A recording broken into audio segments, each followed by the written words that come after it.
Pod Jung, podcast sobre questões do cotidiano, sobre a ótica da psicologia analítica, mas sem junguianizar demais as coisas. Olá, tudo bem?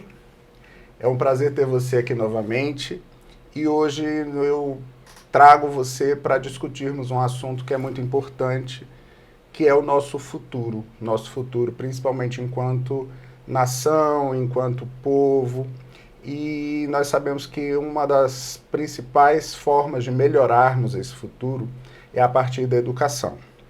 Então, a partir desse princípio, eu trouxe como um convidado para o nosso encontro de hoje o professor, ele é PhD em Educação, Rafael Parente.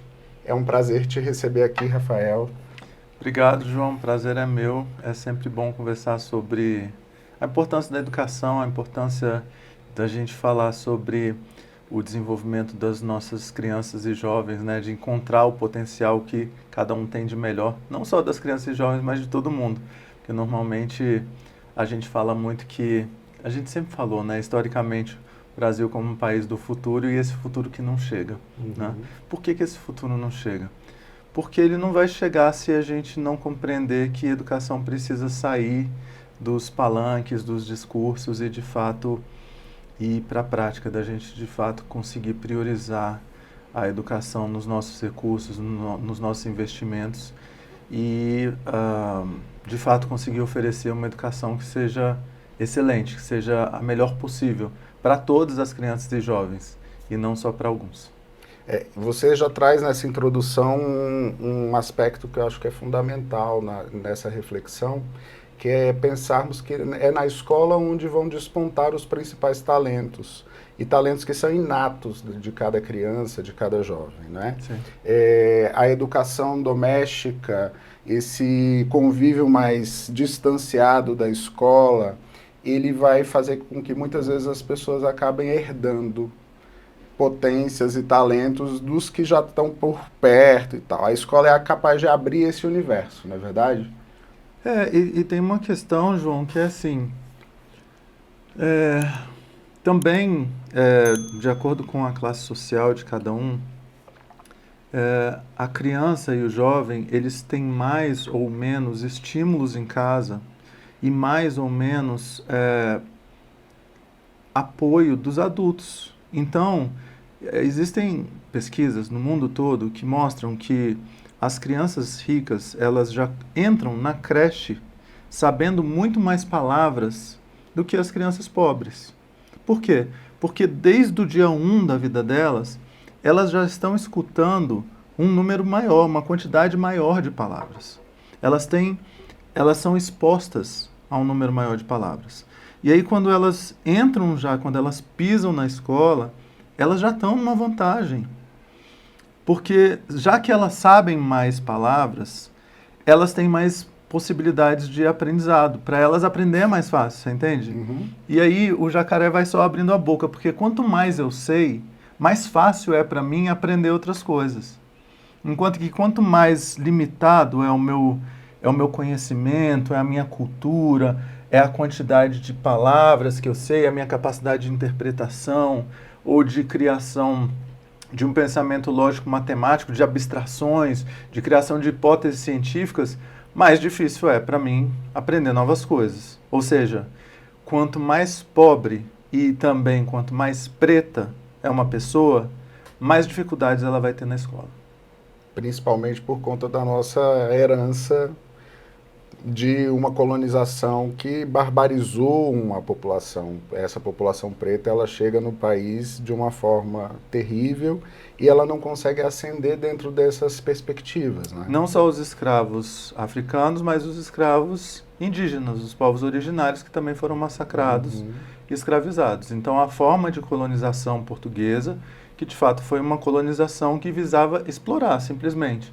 Não havia nenhum interesse em desenvolver nada aqui, né? O objetivo era vir, sacar o que havia de riqueza, explorar ao máximo e levar. Então, as pessoas que moravam aqui, que precisavam ficar aqui para poder fazer a gestão do que existia aqui, das capitanias hereditárias, desde sempre, né? da história do nosso país, de um país que foi criado,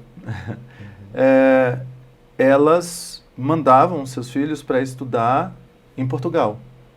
E eles podiam voltar para cá para poder herdar o poder, herdar a riqueza e continuar reproduzindo esse poder e riqueza que hoje continua nas mãos dos mais privilegiados do nosso país. Ou seja, o tempo passou, mas essa realidade ela mudou muito pouco, né? Mudou muito pouco, ela muda muito pouco especialmente porque a gente tem poucas políticas que de fato criam um impacto nessa reprodução da miséria, na reprodução da baixa qualidade de educação, da inequidade, que é essa diferença entre resultados e entre oportunidades educacionais. Vou tentar explicar de uma forma mais didática, né? Os mais ricos, eles têm acesso a melhores condições de educação, eles já têm muito estímulo em casa, eles já conhecem mais palavras, eles já viajam mais, eles têm acesso a museus e etc e tal. E eles têm acesso às melhores escolas. Eles nem precisavam ter as melhores escolas, né? Porque eles têm acesso a equipamentos de tecnologia e etc. A escola dá um empurrãozinho a mais. E os mais pobres não têm acesso a boas oportunidades educacionais, né? E aí o que acontece? Você continua reproduzindo porque os mais ricos vão continuar tendo acesso às melhores oportunidades de emprego e de vida e os mais pobres vão estar marginalizados, como sempre. Então é um ciclo que se reproduz. A desigualdade educacional, ela reproduz a desigualdade social e econômica. E uma alimenta a outra. Enquanto a gente não tem políticas e mais parrudas e mais... Tem políticas importantes, a política de cotas, algumas políticas, por exemplo, a política de creche que olha para os mais pobres e que força a barra para que os sistemas de educação matriculem primeiro as crianças de famílias mais pobres e não as crianças de família de classe média. Algumas políticas desse formato, né, que são de alguma forma de ação afirmativa, que significa olhar primeiro para quem precisa mais, né, e quem historicamente foi marginalizado. Essas políticas são essenciais, mas elas são insuficientes ainda hoje. E aí a gente tem uma questão que acaba sendo um fator a mais para prejudicar, para perturbar esse processo todo, é que a gente vê cada vez menos o interesse das pessoas pelo magistério, né? Você tem um déficit hoje de demanda para que as pessoas possam, de alguma forma, se interessarem por esse ofício, por desenvolver uma carreira dentro do magistério e na formação de novas pessoas que vão ajudar a alimentar esse sistema, né? Mal ou bem, João, por mais que as novas gerações estejam vindo com uma necessidade maior de propósito, de uma motivação intrínseca, de falar assim, eu preciso fazer a minha vida valer a pena, que isso em si já talvez cria uma tendência de uma vontade maior de uma coisa relacionada à educação, sim, né? Mas o peso do dinheiro e do poder no mundo atual, ele não diminui. Então, enquanto você não resolve uma questão que é a valorização, sim, financeira e de poder dos professores e dos profissionais da educação, você não vai ter uma carreira atraente para os nossos jovens que saem do ensino médio. Você não vai conseguir tirar aquelas pessoas que são, sabe, e não é nem... É porque às vezes eu tendo a falar assim, os melhores, os que tiveram melhor desempenho, porque, é claro, a gente precisa ter bons professores que também conseguiram ter bons desempenhos na escola, mas às vezes É porque eu já falei isso e eu tive uma discussão com uma pessoa da minha família que falou, eu não tive um desempenho tão bom assim e eu me tornei uma excelente professora. E pode ser, e não é essencialmente assim, uma pessoa tem que ser um excelente aluno para depois se tornar um excelente professor. Não é esse o caso necessariamente, mas o que existe hoje é que os alunos que não conseguiram aprender muito na escola se tornam professores e vão para universidades à distância com péssima qualidade. Ou seja, teve uma história de pouco aprendizado na escola, aprendeu muito pouco português, muito pouca matemática, muito pouco ciências, cultura, etc.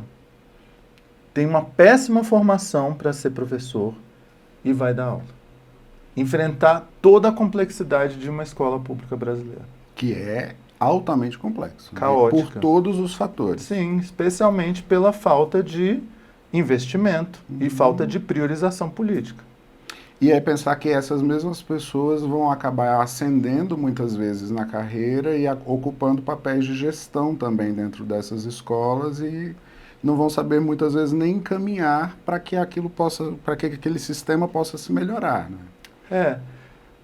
As pessoas que ascendem, em geral, elas são mais safas, entre aspas, assim, elas têm aquela coisa meio MacGyver, meio aprendendo por si próprias, uma coisa de conseguir ter um aprendizado mais autônomo, raçuda mesmo, aquela coisa assim de puxar e falar, eu vou conseguir, eu vou aprender, eu vou dar conta, que é muito difícil, porque aí a gente entra naquela coisa, aquele debate dos privilégios, da meritocracia, do quem indica, que também está super presente em todas as redes de educação. Que é complicado. Porque tem um fator político também. Né? Sim. E isso acaba contaminando o sistema de uma forma completa. Né? Sim, porque várias vezes, em muitos casos, você tem pessoas que não são aptas tecnicamente para estarem onde estão. Uma outra questão que acaba ficando muito entranhada dentro desse universo, e eu acho que é o ponto de partida, né, é a educação de base mesmo. Você trouxe aí você trouxe o exemplo da criança que quando chega na escola e ela já vem de uma família que tem uma estruturação econômica, cultural, social, já mais bem consolidada, ela já traz passos adiante. Às vezes não é nem dos pais. Vamos lembrar o seguinte, que a família pode ter dinheiro. E muitas vezes a família que tem dinheiro, ela vai colocar 1 ou 2 babás e 10 tablets para cuidar da criança. Entendeu? Não é nem o tempo de qualidade dos pais, mas a criança vai ser estimulada. Vai passar o dia inteiro numa escola que custa R$10.000 por mês e vai ter 500 pessoas em cima da criança. Às vezes é isso, sabe? Não estou falando assim que os pais que têm dinheiro são muito melhores. E muitas vezes os pais que não têm dinheiro, eles queriam muito ter tempo para ficar com seus filhos.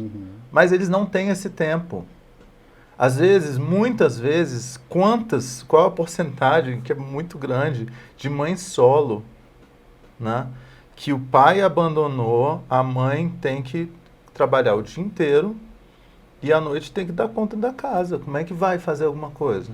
E aí essa educação acaba sendo terceirizada muitas vezes para uma pessoa que está ali, essa educação complementar, vamos colocar assim, né? Fora da escola, vai ser terceirizado para uma pessoa que vai ser muito mais uma babá, uma pessoa que vai vigiar aquela criança do que alguém que pode colaborar, né? Tem essas figuras assim, tem os explicadores, tem os cuidadores, tem o vizinho, tem a avó, tem o jeito de dar conta do recado, de fazer o corre, né? De ter algum jeito vai dar, né? Mas assim, nas comunidades, nos bairros e tal, as pessoas, o pessoal acaba criando uns vínculos assim de parceria porque é isso, assim, todo mundo tem desafios muito semelhantes.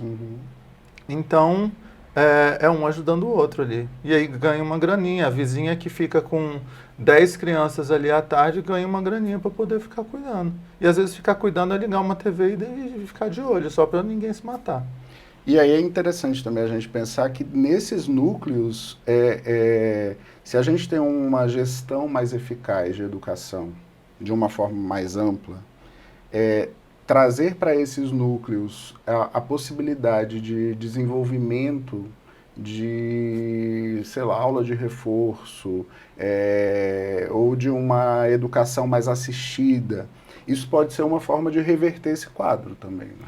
Com certeza, João. Mas aí a gente esbarra também numa outra questão, que é a inflexibilidade, às vezes, das nossas políticas. Uhum. Por exemplo, aí a gente vem com a creche de turno único, as escolas de tempo integral e não sei o que, isso e aquilo, que são super inflexíveis. Tipo assim, mãe, você quer uma creche em tempo integral? Então é esse o pacote aqui. Você vai ter que deixar esse horário, você vai ter que buscar esse horário, e não tem outro jeito, sabe? Tipo assim, se você...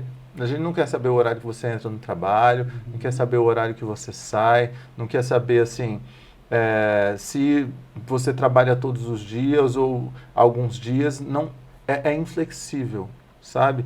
E assim como as escolas em tempo integral. A gente precisava ser mais flexível nas políticas, para poder atender à realidade das pessoas.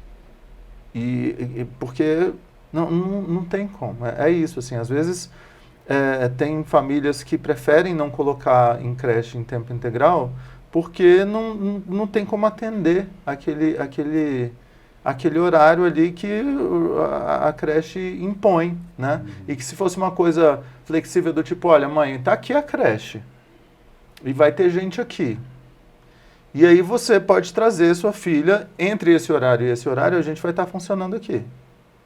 E você traz a sua filha e busca entre o horário de abertura e o horário de encerramento. E é isso. E pronto. E simplifica. E melhora a vida da mãe em 500.000%. Sim. E você traz muito mais crianças para dentro da creche. Né? E provavelmente você traria, da mesma forma, mais crianças e jovens para escolas em tempo integral, que estão fugindo hoje da escola em tempo integral, porque às vezes acham que algumas crianças chegam ao ponto de falar assim, não, se eu estudar em casa sozinho, eu vou para o Enem, eu vou tirar uma nota maior do que se eu ficar preso lá na escola de tempo integral, fazendo os clubes e tal, não sei o quê, porque aí as escolas em tempo integral hoje têm uma série de eletivas e tal, que a proposta é muito bacana quando bem implementada. A implementação foi tão mal feita que os melhores alunos chegaram a essa conclusão. Está muito ruim. Se eu fico em casa estudando sozinho, da minha forma, eu vou tirar uma melhor nota no Enem do que se eu ficar trancado na escola durante 7, 8 horas por dia. E outros alunos que falaram, eu tenho que estudar.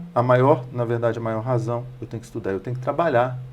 Sim. Então, a maior razão é essa, assim, eu não tenho como ficar 5 dias por semana, 8 horas por dia, 7, 8 horas por dia na escola, porque eu preciso ajudar a minha família a pagar as contas. E numa boa, essa é a realidade rodriguiana, a vida como ela é.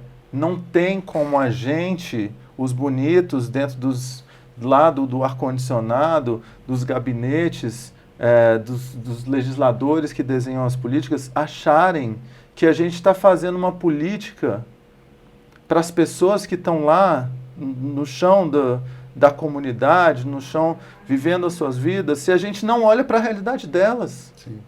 Então, as políticas estão desconectadas da vida real. E isso acaba tendo um impacto direto nessa base, mas também na outra ponta da educação. Né? Na ideia da universidade, da qualidade do ensino universitário que se tem hoje, de como de como esse lugar acaba sendo ocupado de uma forma muito distorcida também. Né? João, assim, alguns estudos que comparam a nossa realidade educacional com a realidade educacional de outros países mais avançados no desenvolvimento mostram o seguinte, que quando a gente termina o ensino fundamental, a média do nosso conhecimento no Brasil é mais ou menos a média do conhecimento dos anos iniciais só, de quem terminou o 5º ano de um país mais avançado. Vamos pegar alguém, sei lá, para não ir muito longe, vamos falar de Portugal ou da Polônia. Então o nosso 9º ano está mais ou menos no nível do 5º ano de um país que está mais avançado. Quando a gente termina a média, o nosso aluno médio no Brasil, quando termina o ensino médio, tem o mesmo conhecimento de um aluno que está terminando o ensino fundamental de um país mais avançado na educação. E aí, quando você chega no ensino superior, você está com tanta fragilidade na interpretação de texto, no pensamento lógico-matemático, porque não é só fazer cálculos, e aí é bom que a gente entenda isso também. A matemática é importante para você fazer abstrações, né? É lógica, é um pensamento lógico-matemático. É a lógica das coisas, é entender a ligação, a conexão. É muito mais do que fazer cálculo. É porque às vezes eu tenho umas conversas com as pessoas sobre isso e muitas vezes assim, as pessoas só acham que estudar matemática é para fazer, é o teorema. Ah, mas eu nunca usei o teorema de Pitágoras, mas não é sobre isso. Você estuda matemática a vida inteira para você ter mais um pensamento, para você desenvolver o seu pensamento lógico, sabe? É muita fórmula, é muita coisa, mas a matemática é uma coisa linda. E ela te faz desenvolver no seu cérebro e na sua cultura e no seu conhecimento coisas que você não entende, mas que desenvolveu. E quando você fala da matemática, a gente pode ampliar também para outras áreas do conhecimento que também estão presentes dentro da escola, como geografia, história, Claro. não é? Própria arte, a importância das artes. Que vão fazer com que essa criatura ela se desenvolva de uma forma mais complexa para poder enfrentar os desafios da vida, para encontrar soluções para problemáticas, para ter uma visão mais inteira das suas potências, né? Sim. E que as pessoas entendem de uma forma muito isolada. Elas entendem que estudar história é para saber que dia que foi que aconteceu determinado fato. Sendo que, na verdade, isso é o que menos importa, né? Sim. É isso, assim, quando as pessoas... Porque eu acho que quando a gente conversa sobre educação, a gente precisa voltar para o básico, que é assim, o que a gente quer da educação? O que a gente quer de uma escola, né? Quais são os objetivos? Tem que perguntar para cada um. Para mim, assim, eu acho que a gente precisa lembrar que a gente está num mundo cada vez mais complexo, com um futuro cada vez mais caótico. Eu já deixei de ser poliana há muito tempo. Eu não sou uma pessoa, infelizmente, otimista. E eu não gosto de falar isso, mas é a verdade, assim. Olhando para tudo que está acontecendo, é muito difícil ser otimista. Sim. Né? E a gente precisa que a nossa realidade da educação dê conta de preparar as nossas crianças e jovens para um futuro que é difícil pra caramba, que é super desafiador, né? Então, a gente precisa que essa educação desenvolva pessoas que consigam pensar de forma muito clara, muito crítica e muito autônoma. Que a gente está muito longe de fazer com que as pessoas pensem e se entendam de forma autônoma. Vide o tamanho da polarização que a gente tem no nosso país e nas redes sociais. Se você foge um pouquinho do comportamento da manada, de um lado ou de outro, da polarização, você é massacrado. Você precisa pertencer a um lado. Você não pode, nas redes sociais e na realidade atual, você não pode ter um pensamento independente. O pensamento independente, ele não é valorizado. Sim. É incrível, sabe? Ele é entendido como um anti-isso ou um anti-aquilo. Exatamente, você é massacrado. E aí a sua carteirinha já é caçada. Não, então você não é mais isso, e você é preconceituoso, e você é isso, e você é aquilo, e você é aquilo. Sabe? Você é agredido quando você foge do comportamento de manada. Então essa é uma coisa. A outra coisa é o desenvolvimento da potencialidade da pessoa. Então você precisa desenvolver todas as dimensões. Não é só o cognitivo. Tem Sim. toda a dimensão espiritual, a dimensão do corpo mesmo, né? Física, biológica, né? Das interações sociais, Das né? ideias, da cultura, da filosofia, Disso mesmo do que a gente, que socioemocional. você está citando, né, da polarização e tal, da intransigência que essa polarização causa, Sim. a escola ela é o lugar da diferença, né? É o lugar onde você pode conviver com pessoas que fogem do que está próximo, do Sim. que está... E ela acaba não cumprindo também esse papel muitas vezes, né? Ela acaba endossando muitas vezes esses conflitos, essas dificuldades, né? E tem um problema muito grave que hoje os professores, eles estão com medo, né? Então, acabou que aquela história lá que eu não gosto nem de falar o nome, mas que quis falar que a escola fazia isso, fazia aquilo outro, acabou gerando muito medo nos professores. Essas histórias de querer processar, vou filmar professor, vou processar, vou fazer isso, vou fazer aquilo. Precisava ter algum mecanismo de defesa da autonomia dos professores, sabe? A gente precisava criar alguma coisa nesse sentido. Eu não sei como, não sei se por projeto de lei, o que precisava acontecer. Mas os professores, eles estão com receio de criar embates de ideias nas salas de aula, sabe? E embates de ideias, embates respeitosos, com argumentação, sem ser achismo e sem ser eu vi no WhatsApp e por isso é verdade, né? São essenciais para o desenvolvimento do pensamento crítico. Essenciais. Não tem como você desenvolver se não for desse jeito. Não é uma doutrinação, é ensinar a pensar. Né? Você vê de perspectivas diferentes. Exato. E até você...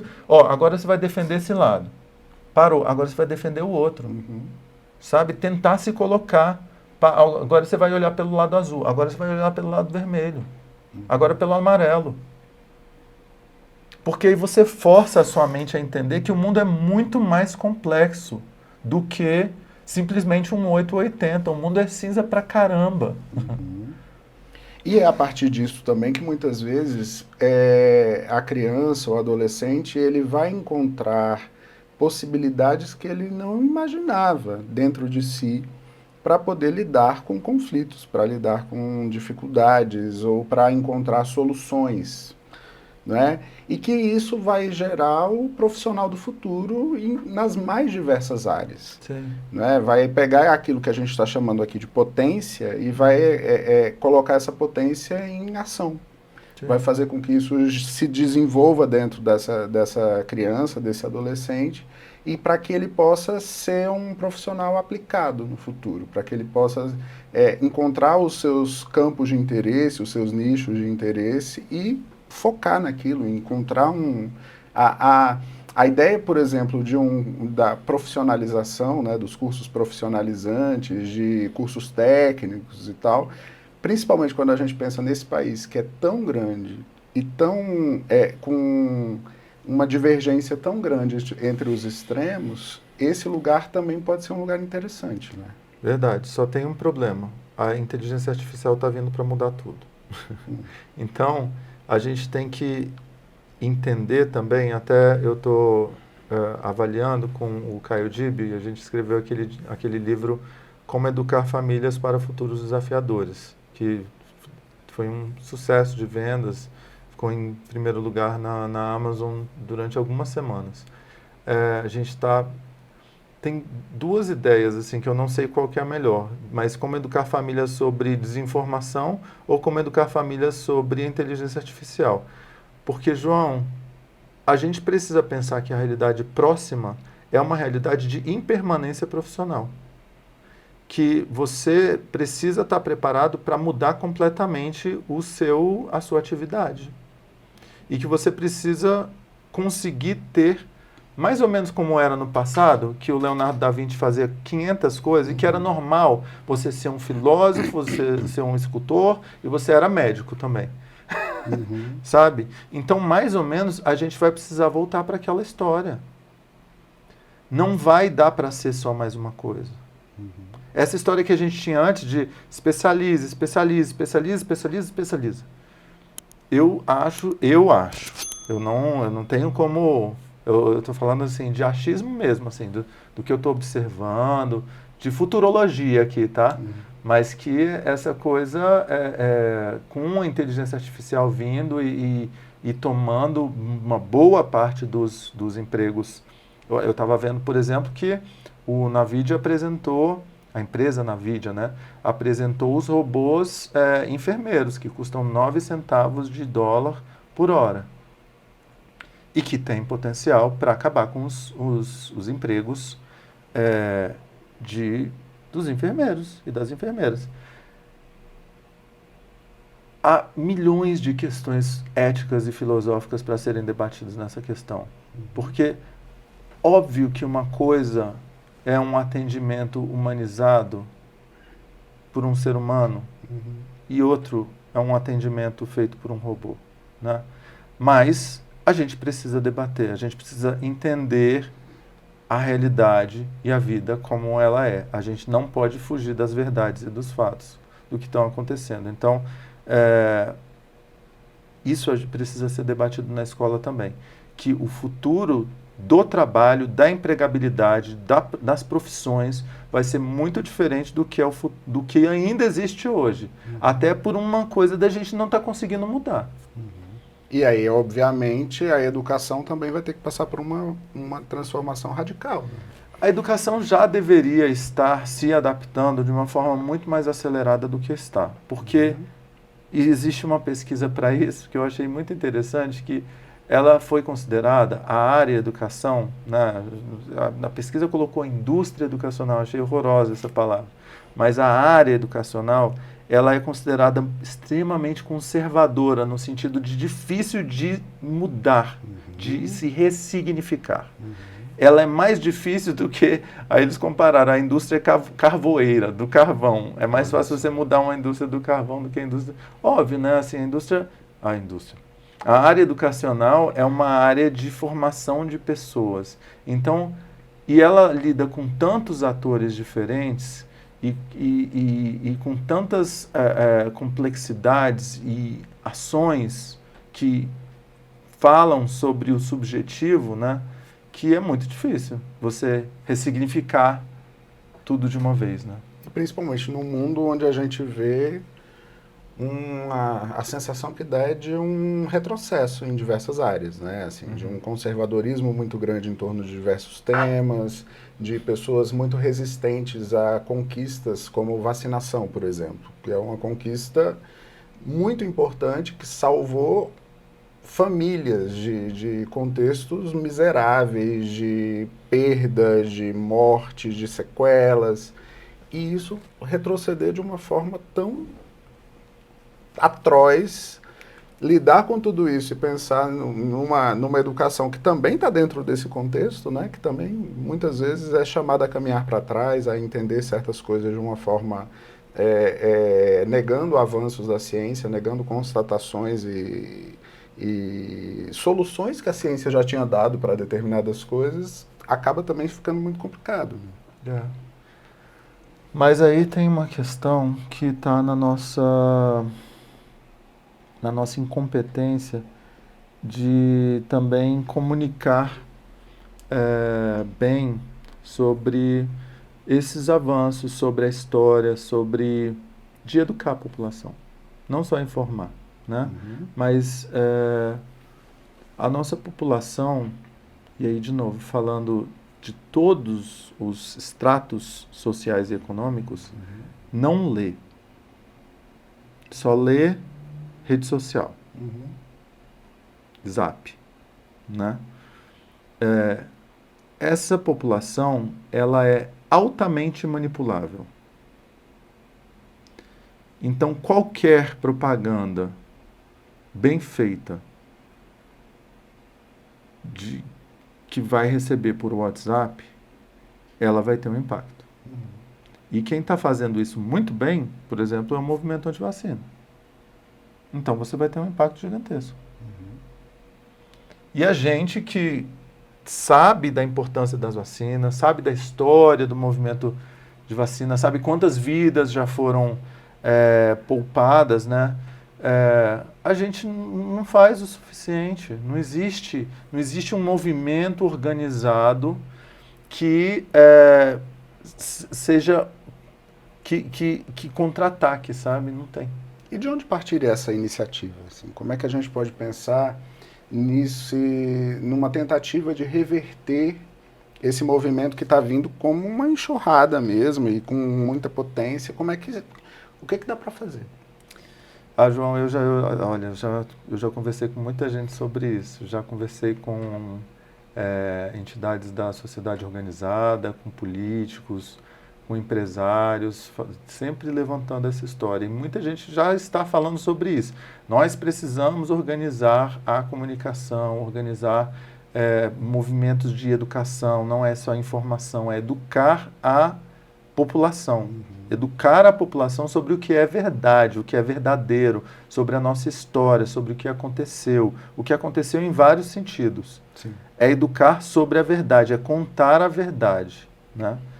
É contar a verdade de uma forma que as pessoas consigam escutar, entender e se empatizar com aquilo que está sendo falado, sabe? Porque, óbvio, precisa ter estratégia de marketing aí também. Porque senão a mentira vai ser muito mais atraente. Sim. Né? Mas eu ainda não... aí tem uma incompetência minha. Eu não fui competente o suficiente para conseguir, acho que, convencer. Mas eu não sei se é só uma questão de um convencimento, né? Porque tem muitos fatores aí em jogo, né? Porque mesmo todas essas pessoas que você elencou, esses grupos que você elencou aí na tua fala, eles também, muitas vezes, eles estão adaptados ao sistema, né? Eles têm que, de alguma forma, eles estão permeados, eles exercem uma certa plasticidade para poder sobreviver a esse sistema também, né? E muitas vezes pensar nesse movimento pró-educação da forma como a gente está discutindo aqui, ele quebra, ele distorce esse sistema da forma como ele está apresentado. É difícil a gente pensar em uma estratégia que de fato vá lá hackear a matriz, né? Assim, consiga entrar ali e trazer uma outra proposta sem ser isolada, sem ser colocada à parte dentro desse sistema. Né? Você tocou num ponto que é fundamental. Já existe o sistema. Já existem vários sistemas dentro do sistema. Já existem formas de exploração do poder e exploração econômica dentro do Brasil. O Brasil já está organizado. O que existe é uma alternância de poderes de grupos políticos.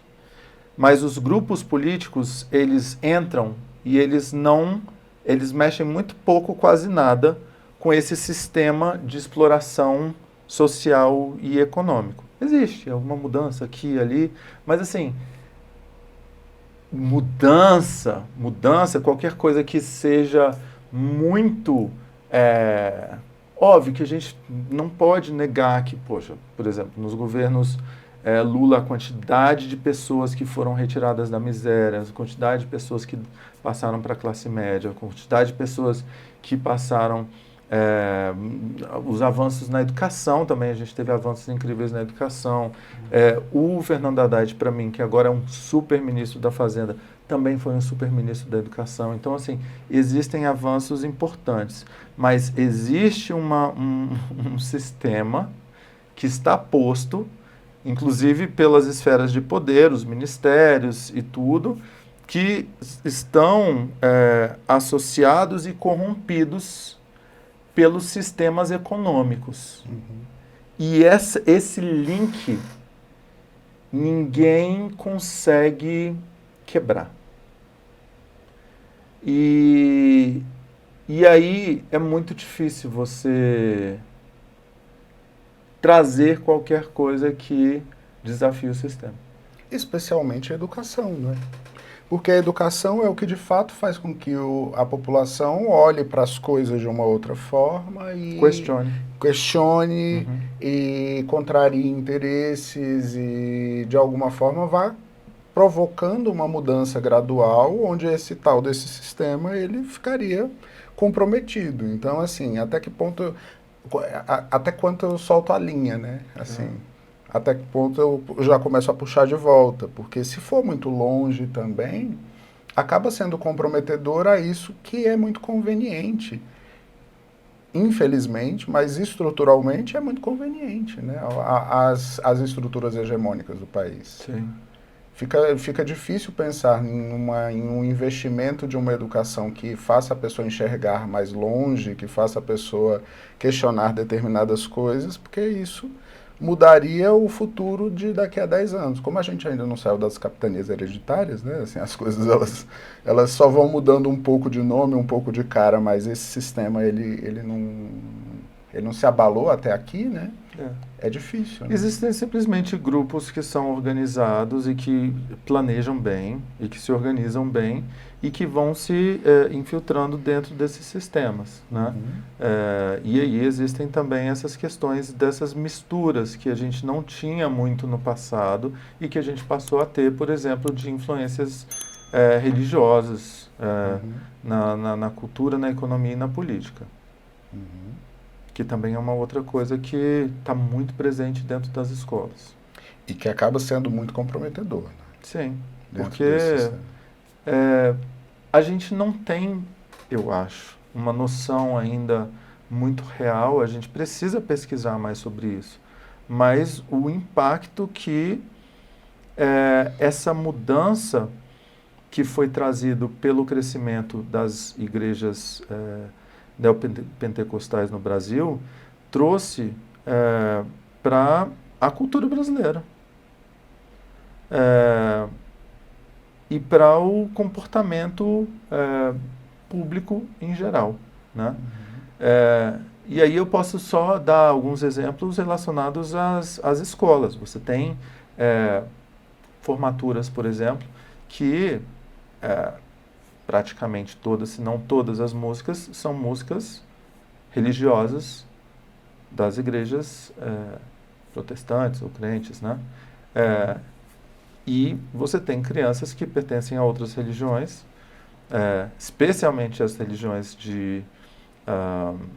né, que são umbandistas ou candomblecistas, que se sentem muito marginalizadas e excluídas de alguns processos dentro das escolas. Você tem crianças e jovens que se reúnem nos espaços livres e que criam eletivas e clubes para orar ou para fazer o estudo da Bíblia. Enfim, você tem já uma influência bastante grande e como a gente viu também, como a gente vê, por exemplo, na política do Rio de Janeiro e até mesmo aqui, né, no Distrito Federal, que você vê o crescimento da Damares aqui no Distrito Federal, o tanto que esse tema de religião, política, cultura, o tanto que essa coisa está entremeada e o tanto que ela é perigosa. Principalmente porque ela vai fundamentando a partir de uma negação de valores, né?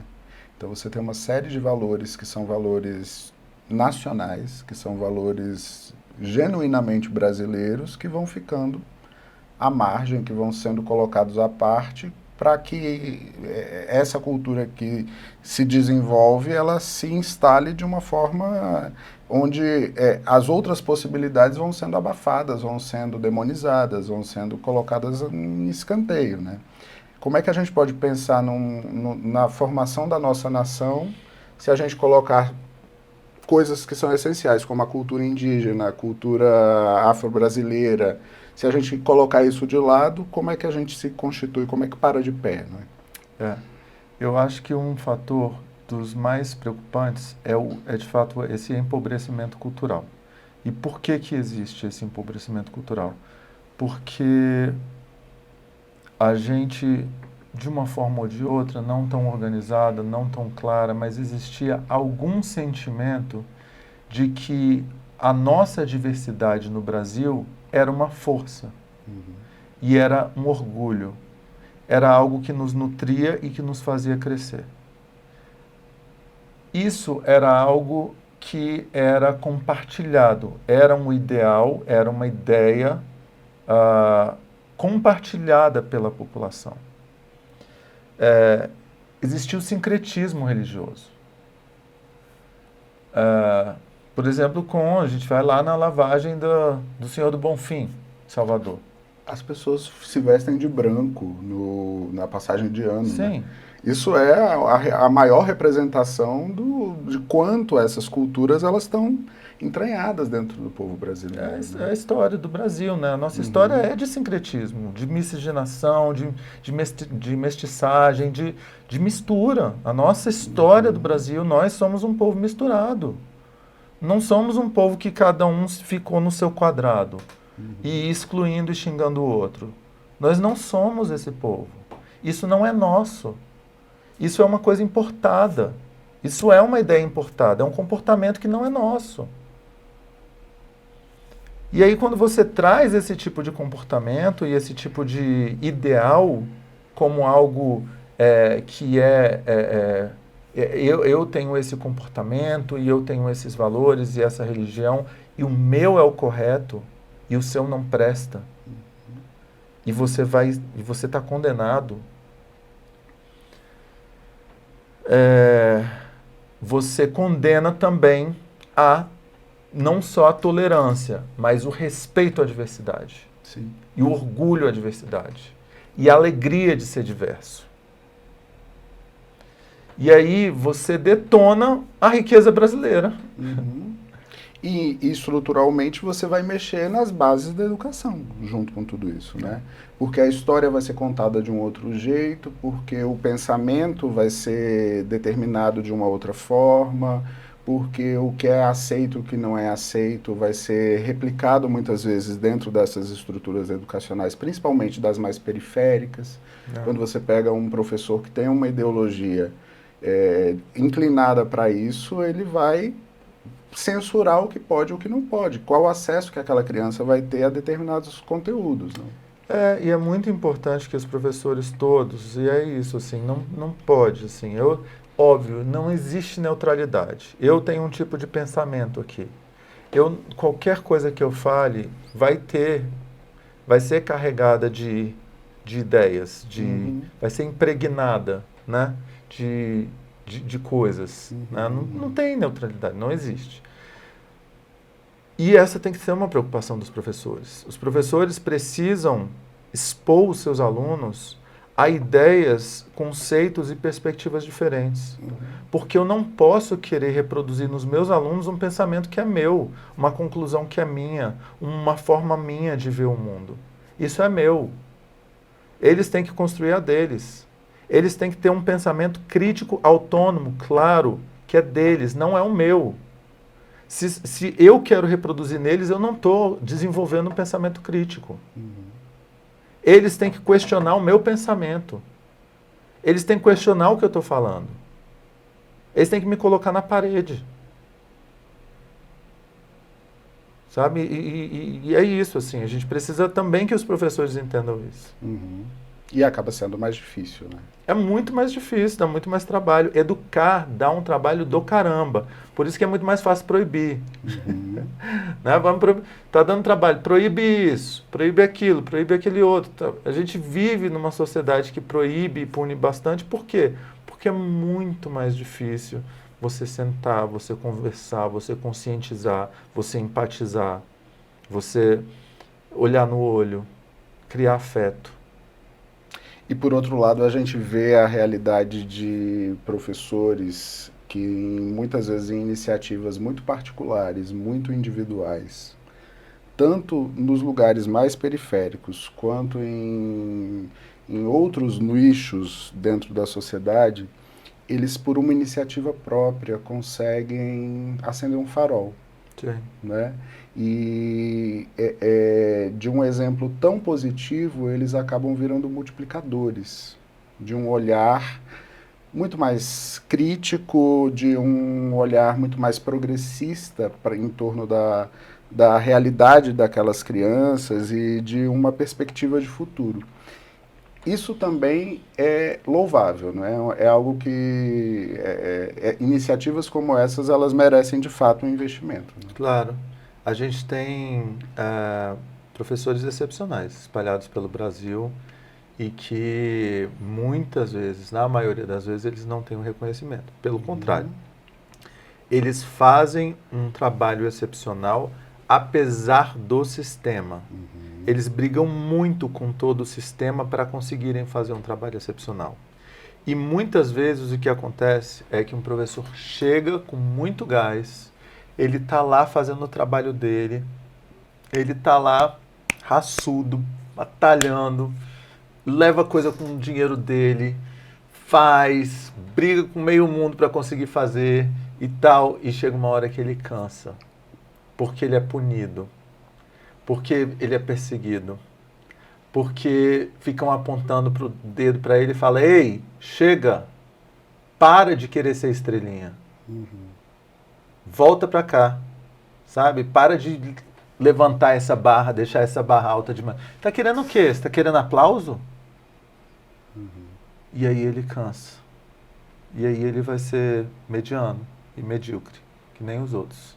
Vai lá para constar. E muitas vezes é um professor Desculpa, desse... João, não estou querendo falar que a média é medíocre não, tá? Mas eu estou querendo falar assim que em algumas escolas existe sim um pacto de mediocridade. E isso é muito ruim. Então, eu peço desculpas à maioria das escolas que de fato tem a grande maioria dos profissionais que fazem um trabalho com amor e dedicação. Mas nós temos escolas e nós temos profissionais que participam de um pacto de mediocridade e que fazem um péssimo trabalho. E que não gostam de estar lá, que não querem estar na escola, não gostam de dar aula, querem fazer qualquer coisa, menos estar na escola, sabe? Querem fazer outro concurso, querem sair de lá, ir para a secretaria, ir para uma regional, qualquer coisa, menos continuar na escola. Mas quando a gente olha para esses outros professores que de fato fazem essa grande diferença, é muitas vezes o exemplo de um desses professores que vai mudar a consciência de muitos desses alunos. Né? Isso existe também. Que vai fazer com que eles se interessem pela educação, que eles busquem investir dentro das possibilidades que têm. Não só em grana, obviamente, mas principalmente em tempo, em dedicação, uma saída. Uma estratégia de um salto dentro da própria história, na verdade. Quem que estava outro dia? Foi um desses cantores famosos que estava dando uma entrevista ou estava num programa de TV falando que ele só se tornou quem ele se tornou por conta de uma professora. E tem vários casos assim. Várias pessoas, vários esportistas, vários artistas, várias pessoas grandes, lá, presidentes da República. Tem histórias de vários grandes personalidades que falam que só se tornaram o que se tornaram graças ao trabalho de um professor ou uma professora. Então, a influência de um professor ou de uma professora às vezes pode ser maior, inclusive, do que a influência de um pai ou de uma mãe. Às vezes, a família não consegue dar o apoio e o estímulo, a autoestima de uma criança ou de um jovem. A criança ou o jovem não tem em casa o empurrão, ou um abraço, ou uma escuta, ou um elogio, sabe? Que fale, não, você dá conta, você vai conseguir. Você vai dar certo, sabe? É difícil, vai cair, mas você vai conseguir. Você vai cair várias vezes, você vai errar várias vezes, mas só vence quem erra, você vai passar por vários fracassos até ter um sucesso. Falta isso, sabe? Assim, e vários professores incríveis, assim, e eu me lembro, eu conheço várias professoras, me veio na cabeça agora aqui uma professora, Márcia, que virou diretora de uma escola na Rocinha, que a gente fez a escola Gente, lá na Rocinha, e ela é incrível, ela conseguiu tocar esse projeto, que foi um projeto super inovador, e eu lembro que um dos alunos, que era mais difícil, muito difícil, e ele ele tinha muito problema de indisciplina, e ele repetia e tal, reprovava demais e tal. E no final ele conseguiu entender o projeto e a gente conseguiu reverter, ele era uma liderança muito negativa. E a gente conseguiu ir fazendo de uma forma que ele se tornasse uma liderança positiva. Também com muito apoio da Márcia e dos professores lá. Do Gente, e aí no final ele falou assim, não, eu não quero ir para a escola de ensino médio, não, eu já sei o que eu vou fazer. Eu vou reprovar o 9º ano várias vezes, mas eu vou estudando aqui nessa escola o conteúdo do ensino médio, e aí eu vou fazer o Enem, e vou passar o Enem, e aí eu vou conseguir o diploma do ensino médio. Ele foi tão genial porque ele falou assim, porque na cabeça dele ele criou uma estratégia para continuar na escola, que ele passou a amar a escola, e ele falou, eu não quero sair nunca mais dessa escola, então eu vou ficar aqui para não precisar ir para outra escola, mas eu tenho uma estratégia para conseguir o diploma do ensino médio. Porque ele sabia que de alguma forma naquela escola ele teria toda essa tecnologia, todo esse equipamento garantido. Na outra do ensino médio talvez ele não tivesse. E aí, também, João, a gente precisa pensar, por que esses gênios do crime se tornaram gênios do mal? O que eles poderiam estar fazendo se eles tivessem tido os estímulos corretos quando criança e quando jovens? Se eles tivessem nascido numa família que tivesse dado apoio, que tivesse dado carinho, atenção, que tivesse apostado neles, que houvesse afeto, sabe? E que tivesse, de repente, um professor ou uma professora que falasse, não vai por aí não, isso daí pode até ser mais tentador, pode ser mais fácil e tal, mas olha só, isso daqui, de repente, você vai fazer um super trabalho, você vai ser uma das pessoas mais importantes do Brasil, você vai ser presidente no Brasil daqui a pouco. Sabe? Então, às vezes é uma palavra de um professor, assim, eu já ouvi muita história desse jeito. Foi uma fala de uma professora que mudou minha vida. E é a partir disso que a gente tem que... É nisso que a gente tem que colocar as nossas esperanças, mesmo sabendo que os cenários são tão complicados, que a vida é tão difícil, né?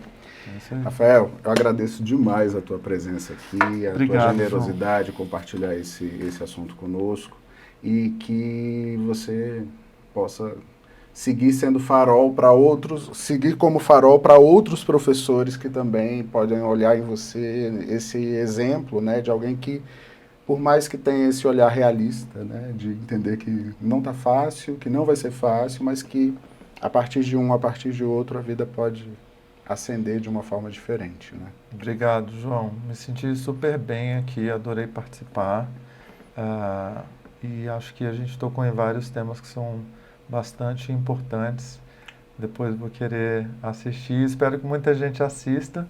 E também estou à disposição de todo mundo para continuar essa conversa aí nas redes e para voltar sempre que você quiser. Tá ótimo, eu te agradeço. E agradeço também a sua presença. Que a gente possa ter o nosso próximo encontro na nossa segunda-feira, sempre às 20 horas. E que se você gostou e lembra de alguém que possa se interessar por esse assunto, compartilhe, mande para os seus amigos para que a gente possa crescer aí nessa corrente, tá bom? Um abraço, até mais. Pod Jung, podcast sobre questões do cotidiano, sobre a ótica da psicologia analítica, mas sem junguianizar demais as coisas.